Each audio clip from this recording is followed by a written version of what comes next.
పహల్గామా ఉగ్రదాడిని ఎలా చూడొచ్చు ఫస్ట్? పహల్గాం ఉగ్రదాడి వాస్తవానికి భారతదేశపు సార్వభౌమత్వం పైన దాడి. భారతదేశపు సార్వభౌమత్వం అంటే సరిహద్దుకి 200 కిలోమీటర్ల లోపలి వరకు శత్రువు ప్రవేశించి, ఆ శత్రువుకి స్థానికులైనటువంటి వాళ్ళ నుంచి పూర్తి సహాయ సహకారాలు అంది, వాళ్ళు ఎంచుకున్నటువంటి ప్లేసు దాన్ని ఎగ్జిక్యూట్ చేసిన విధానము చూస్తే ఒక మిలిటరీ గ్రేడ్ ఆపరేషనల్ కేపబిలిటీస్ ఉన్నవాళ్ళు మాత్రమే చేయగలిగి సాధారణ ఉగ్రవాదులు, వీధి రౌడీలు, ఆకు రౌడీలు చేయలేనటువంటి పని కాబట్టి, దీని వెనుక ఖచ్చితంగా జియోపొలిటికల్ ఎయిమ్స్ ఉన్నాయి. భారతదేశాన్ని రెచ్చగొట్టేటటువంటి ఒక ప్రయత్నం ఉంది. కాబట్టి ఇది ఖచ్చితంగా ఈ దేశపు సార్వభౌమత్వం మీద దాడి. అలాగే రకా సుధాకర్ గారు, భారతదేశం బోర్డర్ అంటే బంగ్లాదేశ్‌తో గాని, ఆఫ్ఘనిస్తాన్‌తో గాని, పాకిస్తాన్‌తో గాని, పంజాబ్ ఇవన్నీ కూడా షేర్ చేసుకుంటుంటాయి. కానీ ఎప్పుడు ఉగ్రదాడి చేయాలన్న లక్ష్యం కాశ్మీర్ నుంచే అవుతూ ఉంటుంది. కారణం ఏంటి? కేవలము కశ్మీర్ మాత్రమే కాదండి. మీకు ఉగ్రదాడి సముద్ర తీరమైనటువంటి ముంబైలో గూడా జరిగింది. ఆ! ఢిల్లీలో జరిగింది, వారణాసిలో జరిగింది, ముంబైలో జరిగింది, హైదరాబాద్‌లో జరిగింది. అసలు సముద్రం ఏ వైపున లేనటువంటి హైదరాబాద్‌లో జరిగింది. ఎటువైపు నుంచి కూడా సరిహద్దు లేనటువంటి హైదరాబాద్‌లో జరిగింది. పుణేలో జరిగింది. మద్రాసులో జరిగింది. కోయంబత్తూర్‌లో జరిగింది. కాబట్టి ఉగ్రవాదము 1000 తలల విషసర్పం. హ్మ్. అది ఎక్కడ అవకాశమొస్తే అక్కడ ఆపరేట్ చేస్తుంది. దానికి సంబంధించినటువంటి నెట్‌వర్క్ ఏదైతే ఉందో, ఆ నెట్‌వర్క్ దాని స్థానిక సహాయకులు, విదేశీ హ్యాండ్లర్స్. వీళ్ళు అన్ని వైపులా యాక్టివ్‌గా చూస్తూ ఉంటారు. ఎక్కడ అవకాశమొస్తే అక్కడ దాడి చేస్తారు. కేవలం కశ్మీర్ అనే కాదు. ఢిల్లీలో దీపావళి పండగ వచ్చిన ప్రతిసారి బాంబు దాడి జరిగేది. ఒక 10 సంవత్సరాల క్రితం వరకు దీపావళికి ఉత్తరాదిలో పెద్ద ఎత్తున మార్కెట్ చేస్తారు. చాందినీ చౌక్ కావచ్చు, కరోల్ బాగ్ కావచ్చు, ఇటువంటి ప్రాంతాల్లో బాంబు దాడులు జరిగేవి. వారాణసిలో ఆహ్, గంగా హారతి చేసే సమయంలో బాంబు దాడి జరిగింది. కాబట్టి ఇదేదో కేవలం కాశ్మీర్‌కి పరిమితమైంది కాదు. ఉగ్రవాద సంఘటనలకు పాల్పడాలన్నది ఒక మానసికత. ఈ దేశంలో ఎక్కడ బలహీనత దొరికితే అక్కడ దాడి జేస్తారు. మనము 24/7 జాగ్రత్తగా ఉన్నప్పటికీ ఎక్కడో ఒకక్కడ ఏదో ఒక లొసుగు రాకమానదు. వాళ్ళు దాడి చేసేటటువంటి ప్రయత్నం చేస్తారు. చాలా సందర్భాల్లో ప్రస్తుతం ఉన్నటువంటి ఇంటెలిజెన్స్ వ్యవస్థ గాని, వాళ్ళు 10 సార్లు ప్రయత్నిస్తే 9 సార్లు వాళ్ళు దాడి చేయడానికి ముందు పట్టుబడుతున్నారు. ఒక సందర్భంలో వాడు సక్సెస్‌ఫుల్ కావచ్చును. పహల్గాం ఆ రకంగా సక్సెస్‌ఫుల్ అయినటువంటి సంఘటనగా మనం చూడాలి. అయితే గతంలో ఉగ్రదాడులు విన్నాము. కానీ పహల్గామా ఉగ్రదాడి డిఫరెంట్. అంటే నీకు నీ మతం ఏంటి? నీకు కల్మా చదవడం వచ్చా? కొన్ని చోట్ల కొంతమంది బాధితులు చెప్తుంది ప్యాంట్ జిప్ తీసి కూడా చూసారని. అంటే మిగిలిన ఉగ్రదాడులకు దీనికి తేడాగా మతం అనేది రావడానికి కారణం ఏంటి? అది బహిరంగం. మనకు జ్ఞాపకం లేని కారణంగా అలా అనిపిస్తోందమ్మా. ఆ! మీకు 2008 ముంబై దాడులు జరిగినప్పుడు హ్మ్. నువ్వు ముస్లింవా? నువ్వు ముస్లింవయితే వేరే రూమ్‌లోకి వెళ్ళిపో. ఓహ్! నువ్వు హిందువువా? నువ్వైతే ఈ రూమ్‌లోకి రా నిన్ను కాల్చేస్తాము. నువ్వు యూదువా? యూదువైతే కాల్చేస్తాను. నువ్వు అమెరికన్‌వా? అమెరికన్ అయినట్టయితే నిన్ను కాల్చేస్తాం. కాబట్టి ఎంపిక చేసి 166 మందిని ముంబై దాడుల్లో చంపినటువంటి వాళ్ళలో 'తాజ్‌మహల్' హోటల్‌కి చెందినటువంటి ఒక ముస్లిం సిబ్బంది తన కర్తవ్య నిర్వహణలో చనిపోయాడు తప్ప, మిగిలిన ముస్లిమ్స్‌ని సెగ్రిగేట్ జేసి టర్కీకి చెందిన వాళ్ళని, అరబిక్ కంట్రీస్‌కి చెందినటువంటి వాళ్ళని వదిలేశారు. కాబట్టి మనకి అది గుర్తులేదు. 2008 నుంచి 2025 అనేటప్పటికి ఒక 16, 17 సంవత్సరాలు గాబట్టి మనం మర్చిపోతున్నాం గానీ, ఇది ఈ తరహా సెగ్రిగేట్ జేసి మతం పేరిట దాడి జేయడం అనేది ఇస్లామిక్ ఉగ్రవాదం యొక్క ముఖ్య లక్షణం. ఇక్కడ మాత్రమే గాదమ్మా. వంధామా, కశ్మీర్‌లోని వంధామా, చిట్టి సింగ్‌పుర, చిట్టి సింగ్‌పురలో 36 మంది సిక్కుల్ని ఊచకోత కోశారు. అదే విధంగా నదీ మార్గ్ 28 మందిని ఊచకోత కోశారు. ఊచకోత కోయబడిన వాళ్ళలో నెలల శిశువు నుంచి ఉన్నారు. అబ్బా! కాబట్టి మతము పేరు అడిగి మతమేమిటో కనుక్కుని దాడి చేయటం అనేది ఇస్లామిక్ ఉగ్రవాదానికి కొత్త కాదు. దయచేసి ఈ విషయాన్ని గుర్తుపెట్టుకోవాలి. మనము ఈసారే జరిగింది ఇంతకు ముందు జరగలేదు అని అనుకోవడము మన యొక్క హ్రస్వ దృష్టికి అది నిదర్శనం. ఇంతకు ముందు గూడా జరిగాయి. మనం మర్చిపోతున్నాము. వాడు మర్చిపోవడం లేదు. హిందువులు శత్రువు గజనీలు. మర్చిపోవడం లేదు. మనం మర్చిపోతున్నాం. హిందువులకు మతిమరుపెక్కువ అనేది మరొక్కసారి ఈ అంశంతో ప్రూవ్ అవుతూ వచ్చింది. ఇప్పుడు ఈ టైంలో బిపిన్ రావత్ గారు ఒక మాటన్నారు. 2.5 ఇంచ్ యుద్ధం చేయాలి అని. ఈ 2.5 ఇంచ్ యుద్ధం అంటే అర్థం కాలేదు సుధాకర్ గారు. మీరు చెప్తారా? అంటే వాస్తవానికి యుద్ధము ఒక దేశానికి, ఇంకో దేశానికి మధ్య జరుగుతుంది. అయితే భారతదేశము ప్రస్తుతం ఉన్నటువంటి పరిస్థితుల్లో ఒకే సమయంలో పాకిస్తాన్, చైనా ఈ 2 భారతదేశం మీద దాడి చేసే అవకాశం ఉంది అని బిపిన్ రావత్ గారు అనేవారు. Bipin Rawat chief of defence స్టాఫ్‌గా ఆహ్, ఉన్నటువంటి సమయంలో ఆయన ఈ 2 పాయింట్ వార్ గురించి పదే పదే మాట్లాడేవారు. ఏంటంటే ఇంత మటుకు 1948 నుంచి 1998 వరకు 98 ఈ దేశం మీద జరిగినటువంటి చిట్ట చివరి పాకిస్తాన్ దురాక్రమణ లేకపోతే పాకిస్తాన్ ప్రకటించినటువంటి యుద్ధము 1998 చిట్ట చివరిది. అప్పటి వరకు ఎప్పుడు యుద్ధం జరిగినా పాకిస్తాన్‌కి, మనకి జరిగింది గానీ చైనా రంగంలోకి దిగలేదు. హ్మ్. నిజానికి 1971లో చైనా కూడా రంగంలోకి దిగే అవకాశం ఉంది కాబట్టే, మనము యుద్ధం డిసెంబర్‌లో చేయాలని నిర్ణయించారు. సామ్ మానెక్షా యుద్ధం మనము డిసెంబర్‌లో చేద్దాము అని చెప్పి ఆయన నిర్ణయించారు. ఓకే. ఎందుకంటే డిసెంబర్ నాటికి ఈశాన్యపు కొండలన్నిటి మీద మంచుంటుంది. దాటి రావడం కష్టం గాబట్టి, చైనా దాటి మన దేశం మీద దాడి చేసే అవకాశం తక్కువ. ఒకవేళ దాడి చేసినా మళ్ళీ తిరిగి వెనక్కి వెళ్ళడం అనేది చాలా కష్టం గాబట్టి, చైనా మన పైన దాడి చేయదన్నటువంటి అంచనాతో 1971 వార్ ఏదైతే ఉందో అది డిసెంబర్‌లో పెట్టుకున్నాం మనం. మనం డిసెంబర్ 4 ముహూర్తం పెట్టాం. పాకిస్తాన్ తొందరబడి డిసెంబర్ 3న మన ఫార్వర్డ్ ఎయిర్ బేసెస్ అన్నిటి మీద దాడి చేసి యుద్ధాన్ని ఆహ్వానించింది. కాబట్టి ఇప్పటి వరకు చైనా రాలేదు. కానీ ఈసారి జరిగే యుద్ధంలో చైనా వస్తే ఎలా ఉంటుంది? దానిని కూడా మనము ఫ్యాక్టర్ జేసుకోవాలి అన్నది ఆయన అనేవాళ్ళు. ఆయన దాంతో పాటు ఇంకొక మాట అనేవారు. హ్మ్. ఆయన 2.5 ఇంచ్ అనేవాళ్ళు గాదు. 2.5 వార్‌ఫేర్ అనేవాడు. ఆయన హ్మ్. వాడినటువంటి పదజాలం అది. 2.5 అంటే ఒకటి పాకిస్తాన్, ఒకటి చైనా.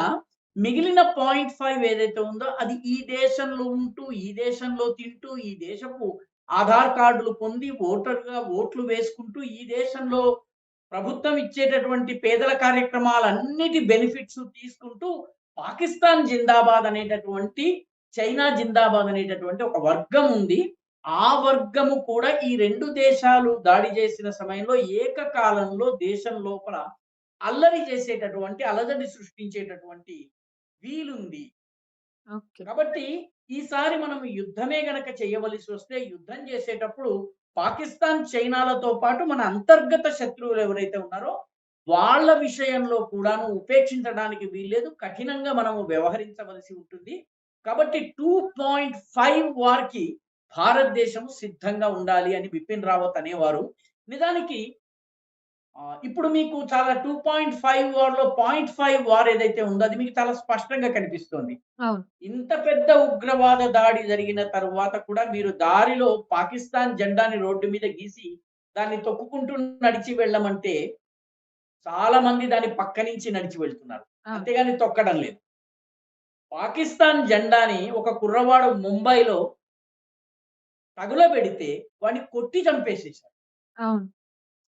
కాబట్టి ముంబైలో ఆ పిల్లవాడి పేరు గుర్తు రావడం లేదు గానీ వాడిని కొట్టి చంపేశారు. దీని అర్థం ఏమిటి? మీకు వక్ఫ్ చట్టానికి సంబంధించినటువంటి ప్రొటెస్ట్ ర్యాలీస్‌లో ర్యాలీ తీసుకోవడంలో తప్పేం లేదు. చట్టం అయిపోయినా కూడా దాన్ని వ్యతిరేకించే హక్కు ఉంటుంది. వక్ఫ్ చట్టానికి చెందినటువంటి ర్యాలీల్లో పాకిస్తాన్ జిందాబాద్ నినాదం వస్తున్నది. ఇవన్నీ 0.5 వార్‌కి నిదర్శనాలు. కాబట్టి ఈ 0.5 వార్ ఏదైతే ఉందో, ఈ 0.5 వార్ కూడా రానున్నటువంటి నిర్ణాయకమైనటువంటి ఘడియలో అత్యంత కీలకం కాబోతున్నది. అంతర్గత శత్రువులు ఎవరైతే ఉన్నారో వీళ్ళని కూడా పట్టుకోవాల్సినటువంటి అవసరం ఉంది. మేము చదువుకునే సమయంలో 1980స్ ఆ ప్రాంతంలో ఉస్మానియా యూనివర్సిటీ నుంచి ట్రాన్స్మిటర్ ద్వారా పాకిస్తాన్‌కి సమాచారం అందేది అని చెప్పి ఒక వార్త వచ్చింది. అది రుజువైందా? కాలేదా? నిజమా? అబద్ధమా? మాకు తెలియదు గానీ, యూనివర్సిటీ నుంచి ట్రాన్స్‌మిటర్ ద్వారా వార్తలు వెళ్ళేవి అన్నటువంటి ఒక కథనమైతే ఉంది. ఓకే. కాబట్టి ఈ పాయింట్ 5 వార్ ఏదైతే ఉందో it is a reality. Point 5 war లేదు అని గనక మీరు భావిస్తే మీరు పప్పులో కాలేస్తారు. ఎందుకంటే ప్రపంచంలోని అతిపెద్ద యుద్ధాలన్నీ ఓడిపోయింది ఈ పాయింట్ 5 వల్లే. ఓకే. పాయింట్ 5 అవును. వల్లనే ఓడిపోయాము. ఉదాహరణకి మీర్ జాఫర్ తలుపులు తెరిచి ఉండకపోతే సిరాజుద్దౌలా దెబ్బతినేవాడు. అవును. సిరాజుద్దౌలా ఓడిపోయి ఉండకపోతే ఈ దేశంలో ఆంగ్లేయుల పరిపాలన వచ్చేది కాదు. కాబట్టి ఈ పాయింట్ 5 ఎలిమెంట్ ఏదైతే ఉందో, ఇది నిజంగా కూడా ప్రమాదకరమైంది. దీనికి వ్యతిరేకంగా ప్రజలు జాగరూకులై ఉండాలి. ఈ ఈ పాయింట్ 5ని గుర్తించి, ఐడెంటిఫై చేసి, పోలీసులకి చెప్పి, ఇంటెలిజెన్స్ వర్గాలకి ఉప్పందించేటటువంటి పని మన వంటి దేశభక్తులందరి మీద ఉంది. మనకు ఏదన్నా సమాచారం వచ్చినట్లయితే, ఆ సమాచారాన్ని అందించాల్సిన అవసరం ఉంది. ఈ సమయంలో ఎటువంటి దయా దాక్షిణ్యం లేకుండా వాళ్ళ పైన చర్యలు తీసుకోవడానికి కూడా వీలుంటుంది. ప్రజలంటే ఓకే రాక గారు. కానీ ప్రతిపక్షంలో ఉన్న కాంగ్రెస్ పార్టీ, శత్రు దేశాలు ఈరోజు భారత ప్రభుత్వాన్ని చూస్తే భయపడే విధంగా ఉండాలి. మనం అలా సహకరించాలి. కానీ ప్రతిపక్ష సోషల్ మీడియా తలకాయ లేకుండా ఫోటోను పెట్టి గాయబైపోయారనో, రీసెంట్‌గా తెలంగాణ కాంగ్రెస్ ఒక సమ్మిట్‌ని నిర్వహించింది. 150 దేశాలొచ్చాయి. మన ఆత్మగౌరవంగా పీఓకేని భావిస్తాం. అలాంటి పీఓకే లదక్ లేకుండా చిత్రపటాన్ని ప్రదర్శించటం, దాన్నే వాళ్ళ సోషల్ మీడియాలో కూడా పెట్టడం. దీని ద్వారా మనం అసలు శత్రు దేశాలకు గాని, ప్రపంచానికి గాని ఏం సంకేతం ఇస్తున్నాం? అసలు అంటే దేశ స్వతంత్రానికి ముందు నుంచున్న అని చెప్పుకునే కాంగ్రెస్ పార్టీ ఇలాంటివి చేయడాన్ని ఎలా చూడాలి? కాంగ్రెస్ పార్టీ 1969 నుంచి దిశావిహీనమైపోయింది. 1960స్ వరకు కూడా కాంగ్రెస్ పార్టీ లోపల జాతీయవాద, దేశభక్త శక్తులు ఎంతో కొంత ఉండేవి. మన దగ్గర కూడా కోదాడ నారాయణరావు గారు, ఎంఎస్ రాజలింగం గారు, మర్రి చెన్నారెడ్డి గారు, లేకపోతే కేవీ రంగారెడ్డి గారు వీళ్ళందరూ కూడాను కరడుగట్టినటువంటి దేశభక్తులు, దేశభక్తి కోసం పోరాడినటువంటి వాళ్ళు తరువాతి కాలంలో మీరు ఈసారి ఏదో కొత్తగా జరిగిందని మీరు భావిస్తున్నారు. హ్మ్. ముజీబ్ అనేటటువంటి ఉగ్రవాది చనిపోతే ఎన్‌కౌంటర్‌లో ముజీబ్‌ను పలకరించడానికి అవిభక్త ఆంధ్రప్రదేశ్‌లోని బాధ్యుడైనటువంటి మంత్రి ఇంటికి వెళ్లి హ్మ్. వాళ్ళని ఓదార్చారు. ఇది ఈ రోజు జరిగిందని ఇప్పుడే జరిగిందని మీరు అనుకుంటే మీరు పప్పులో కాలేసినట్లే. మీకు సయ్యద్ విహారుద్దీన్ పోలీసుల మీద దాడి చేసి ఇష్టారాజ్యంగా కార్యక్రమాలకు పాల్పడి ఉగ్రవాదానికి పాల్పడితే విఖారుద్దీన్ చనిపోయిన తరువాత అది ఫేక్ ఎన్‌కౌంటర్ అని చెప్పి కాంగ్రెస్ పార్టీలో ఉన్న వాళ్ళన్నారు. వామపక్ష భావాలు ఉన్నటువంటి వాళ్ళు కోర్టుకెక్కారు. ఆ తరువాత ఎవరైతే మిగతా వాళ్ళున్నారో ఒక మత విశేషానికి చెందినటువంటి వాళ్ళు రోడ్లెక్కారు. కాబట్టి ఈరోజు మొట్టమొదటిది కాదు. వాస్తవానికి మనము అడగవలసినటువంటి ప్రశ్న ఏంటంటే కాంగ్రెస్ పార్టీ ఈ దేశం వైపు ఉంటుందా? ఉండదా? ఓకే. ఎందుకంటే ఇటువంటిది మ్యాప్ మీరు భారతదేశపు మ్యాప్ వేసేటప్పుడు ఆ మ్యాప్‌లో అవిభక్త కశ్మీర్ ఉండాలి అన్నటువంటి స్పృహ లేకపోతే, ఆ కనీస జ్ఞానం లేకపోతే నువ్వేం రాజకీయం చేస్తావు? నువ్వేం సరిహద్దుల్ని రక్షిస్తావు? అవును. ప్రధానమంత్రికి తల లేకుండా వేయటమా? సరే ప్రజాస్వామ్యంలో ఆ హక్కు వాళ్ళకుంది. విపక్షం పైన ఆ మాట వేయవచ్చు. నేను దానిని క్షమించడానికి సిద్ధంగున్నాను. ప్రధానమంత్రికి తల లేకుండా వేయడం అనేది నేను క్షమించడానికి సిద్ధంగున్నాను. కానీ కశ్మీర్‌కి భారతదేశానికి తల లేకుండా వేయటం ఏదైతే ఉందో అది క్షమించబోదు. క్షమార్హమైన నేరం కాదు. వధ్యశిల మీద తలబెట్టి ఆ పార్టీని నరకవలసినటువంటి తప్పిదమది. ఎందుకంటే కశ్మీర్ గురించి కశ్మీర్ అవిభాజ్య అంగమని ఈ దేశంలో తీర్మానం చేయించినటువంటి వాడు కాంగ్రెస్ పార్టీకి చెందిన ప్రధానమంత్రి పివి నరసింహారావు. అవును. 1994 ఫిబ్రవరి 22న మొత్తము జమ్మూ కాశ్మీర్ మాదే. అవిభక్త జమ్మూ కాశ్మీర్ మాది. పాకిస్తాన్ చెరలో ఉన్నటువంటి జమ్మూ కాశ్మీర్‌ని మేము విడిపించుకొని మాదిగా చేసుకుంటామన్నటువంటి తీర్మానం చేసినటువంటి మహానుభావుడు పివి నరసింహారావు. కాబట్టి అంత తీర్మానం చేసినటువంటి పార్టీ గనక తలలేని భారత దేశపు మ్యాప్‌ని వేస్తోందనుకోండి, దానిని బలి ఇవ్వడం తప్పితే వేరే మార్గం లేదండి. నేను మోదీకి తల వేయకపోయినా నాకేమి ఇబ్బంది లేదండి. మోదీ మనిషి. మనిషి మీ ఇష్టము. మోడీకి పాడే కడతారో, లేకపోతే గడ్డి బొమ్మని దగ్ధమే చేస్తారో, ప్రజాస్వామ్యబద్ధంగా ఎన్ని రకాలుగానన్నా మీరు శిక్షించండి. మోదీ ఇవాళ ఉంటారు, రేపు పోతారు. రేపు ఇంకో ప్రధానమంత్రి వస్తారు, ఇంకో పార్టీ వస్తుంది. అంతే. దేశము మారకూడదు గదా! మీరు దేశము మ్యాప్ తోటి గనక ఆటలాడేటటువంటి ప్రయత్నం చేస్తే, అది శిక్షార్హమైనటువంటి నేరము. మామూలు శిక్ష గాదు. కఠినాతి కఠినమైన శిక్ష పడాల్సినటువంటి నేరం.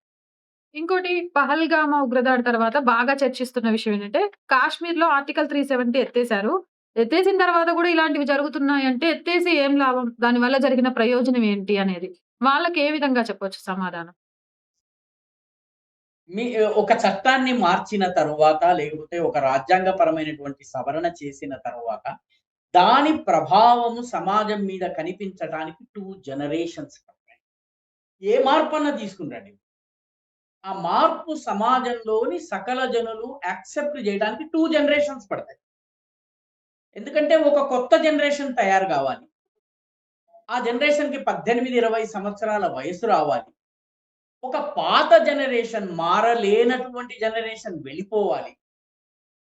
ఈ 2 కావడానికి మీకు 40 అంటే 2 జనరేషన్స్ అంటే 15, 15, 30, 30 నుంచి 40 సంవత్సరాలు పడతాయి. 30-40 ఇయర్స్ పడుతుంది. కాబట్టి ఇలా ఆర్టికల్ 370 తొలగించగానే అదేం జిందా తిలిస్మాత్ కాదు.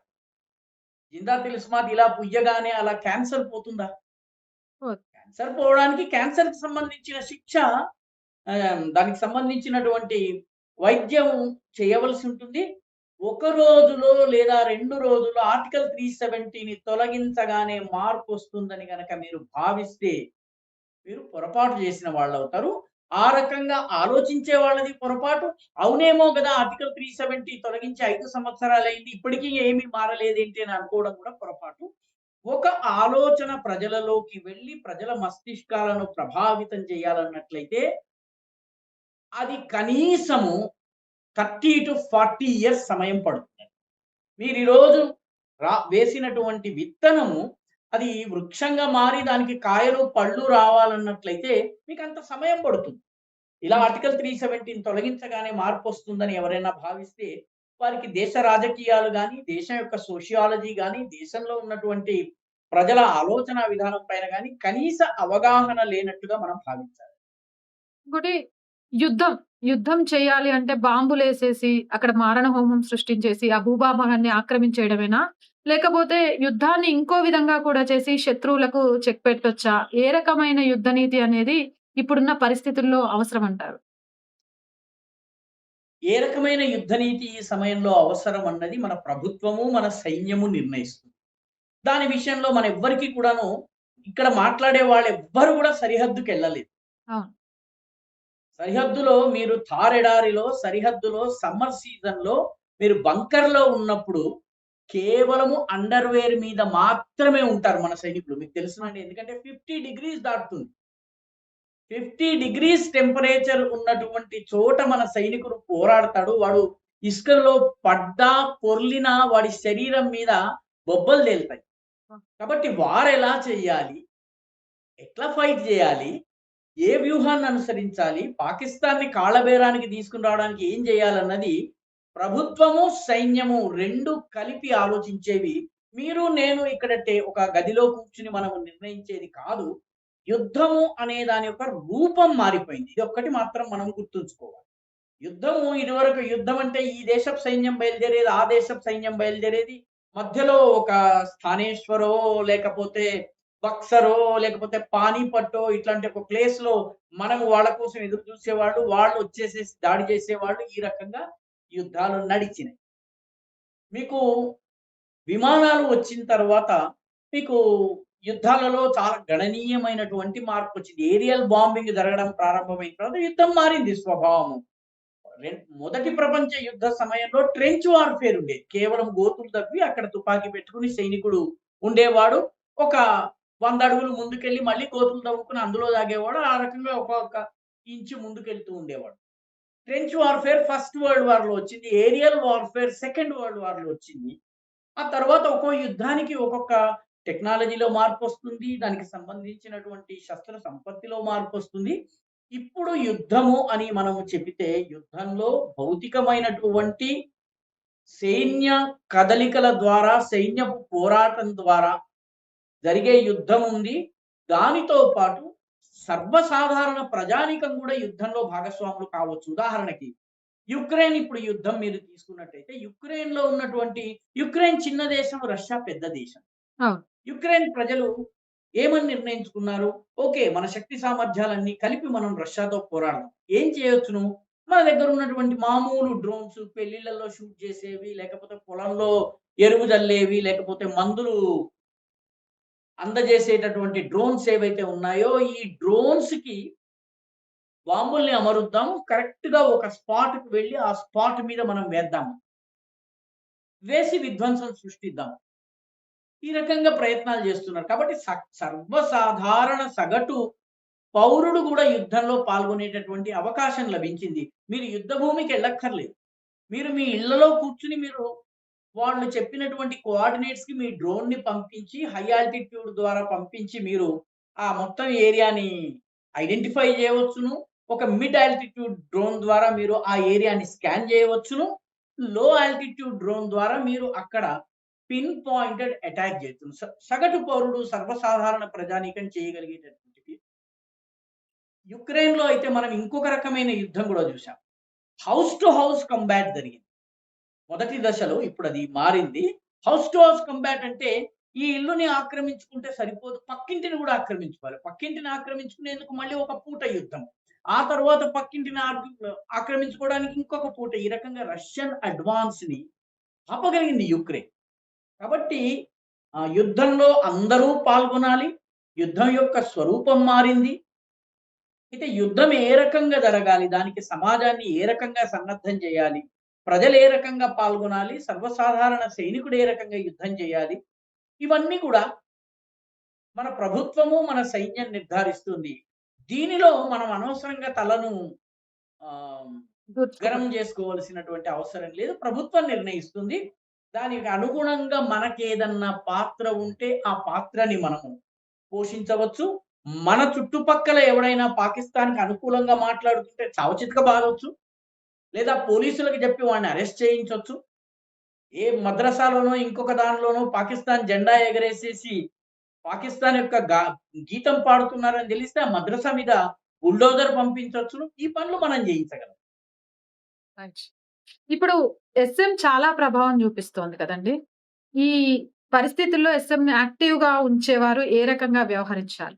Social media. Social media role గతంతో పోలిస్తే బాగా పెరిగింది. గతంలో ఏ యుద్ధంలో లేనంతగా సోషల్ మీడియా యుక్రెయిన్ వార్‌లో కానీ, లేకపోతే ఆర్మీనియా, అజర్బైజాన్ యుద్ధంలో గాని, మిగతా ఆపరేషన్స్‌లో గాని సోషల్ మీడియా యొక్క వాల్యూ బాగా పెరిగింది. మన దేశంలో మన దేశపు పేర్లతో నడిచే చాలా సోషల్ మీడియాల ఐపీ అడ్రెస్ చూస్తే అది పాకిస్తాన్. హ్మ్. పాకిస్తాన్‌లో ఉంటుంది, చైనాలో ఉంటుంది.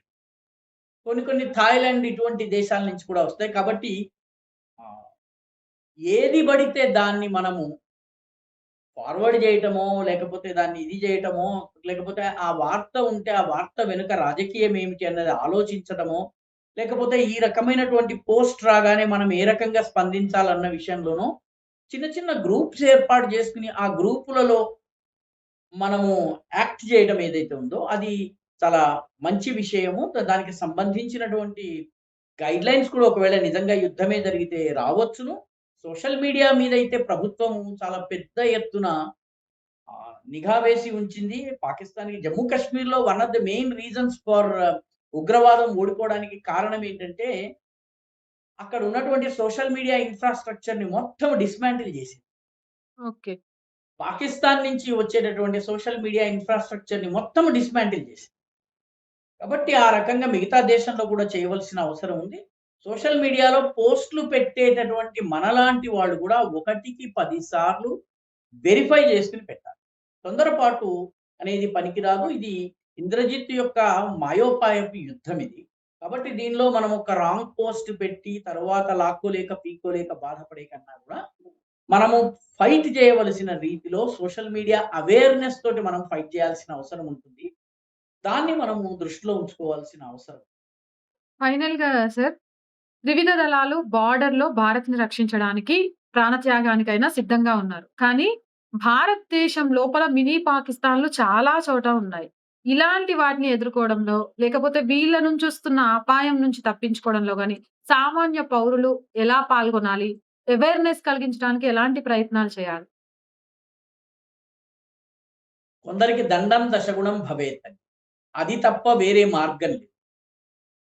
ప్రజలు తిరగబడటం మొదలుపెడితే, ఇప్పుడు మావోయిస్టుల మీద కొడుతున్నారు చూడండి కర్రెగుట్టల్లో. హ్మ్. మావోయిస్టులు ప్రభుత్వాన్ని శాసించినటువంటి మావోయిస్టు మేధావులు ఎవరైతే మన తెలంగాణలో ఉన్నారో, నిన్న మొన్నటి వరకు ఇంటర్వ్యూ అడిగితే ఇంటర్వ్యూ ఇవ్వడానికి ఏడిపించిన వాళ్ళు ఎవరైతే ఉన్నారో, బాబు మమ్మల్ని ఇంటర్వ్యూ చేయండి అని బిచ్చమెత్తుకొని వచ్చి, ఆపండి, ఆపండి, ఆపండి అని కాళ్ళ వేళ్ళ పడుతున్నారు చూడండి. కొన్నిటికి దండం దశగుణం భవేత్ మాత్రమే పనిచేస్తుంది. ఏ రకంగానైతే మావోయిస్టుల ఛత్తీస్‌గఢ్‌లో ఒక్క మావోయిస్ట్ కూడాను యుద్ధం ఆపండి అని అంటంలే. ఒక్క మేధావి కూడా మాట్లాడటం లేదు. తెలంగాణలో మాత్రం ఎక్కడ లేని దురద వచ్చేస్తోంది. వీళ్ళు హ్మ్. ఆ దురద కోసం వీళ్ళు ఇచ్‌గాడులు పూసేసుకుంటున్నారు, గీసేసుకుంటున్నారు. టీవీ ఛానెల్ పిలిస్తే చాలు పాక్కుంటూ, డేక్కుంటూ వచ్చేస్తున్నారు. జీవితంలో అడవికి వెళ్ళని, తుపాకీ పట్టని, పోరాటం అంటే ఏమిటో తెలియనటువంటి ప్రొఫెసర్‌లుగా, మానవ హక్కుల మేధావులుగా సకల సుఖోపభోగాలు అనుభవించి, కొత్త కొత్త కార్‌లలో ఇంటర్నెట్‌తో సహా అన్ని సదుపాయాలని అనుభవించినటువంటి నీచులు ఈరోజు యుద్ధం ఆపండి, యుద్ధం ఆపండి, ఆపరేషన్ కగార్‌ని ఆపండి అని అడుగుతున్నారు. కొన్ని సందర్భాల్లో దండం దశగుణం భవేత్. తప్పితే వేరే మార్గం లేదు. ప్రజానీకము తిరగబడినట్లయితే ఈ దేశంలో 163 పాకిస్తాన్‌లున్నాయని జెప్పి పాకిస్తాన్‌కి చెందినటువంటి ఒక సోషల్ మీడియా యాక్టివిస్ట్ అన్నాడు. 163 పాకిస్తాన్‌లు మన దేశంలో ఏవైతే ఉన్నాయో, వాటికి మర్చిపోలేని గుణపాఠం జెప్పినప్పుడు, ఆ 163 పాకిస్తాన్‌లో గూడాను త్రివర్ణ పతాకం థాంక్ యూ సార్.